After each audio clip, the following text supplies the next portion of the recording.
జై భారత్. కాశ్మీర్లో నువ్వు చచ్చిపోయినావు, నీ భార్య ఏడుస్తున్నా,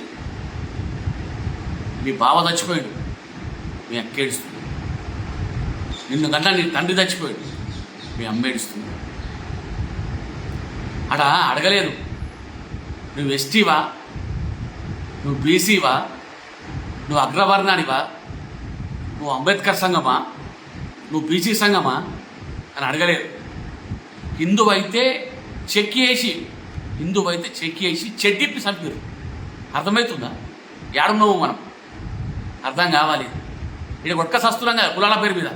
మేము రెడ్డిలం, మేము మునూరు కాపులం, మేము షాలోళ్ళం, మేము గౌన్లోళ్ళం, మేము గూండ్లోళ్ళం, మేము యాదవులం. ఇవి అలా చూడలేదు. నువ్వు ఎమ్మెల్యేవా, ఎమ్మెల్సీవా చూడలేదు, నువ్వు కార్పొరేటర్వా చూడలేదు. ఓడైనా చంపేసారు. హిందువు, క్రిస్టియన్ అయినా, ముస్లిం కాకుంటే చాలు చెక్కేసి మరీ చంపారు. అర్థమవుతుందా దేశం ఎటుపోతుందో? మొన్న వక్ఫ్ బోర్డుకు సపోర్ట్ చేసిన టీఆర్ఎస్ వాళ్ళు కూడా ఉగ్రవాదులే. నీకు అర్థమైందా?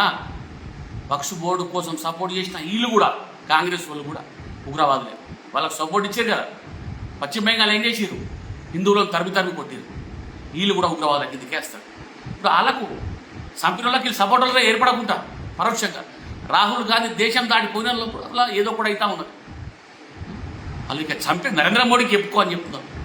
అంటే ఈ నరేంద్ర మోడీ ఒక్కడే దేశాన్ని కాపాడతారు. ఈ విషయాన్ని మీరు అర్థం చేసుకోవాలి. ఓ హైదరాబాద్ కార్పొరేటర్లు మీకు దండం పెడతా.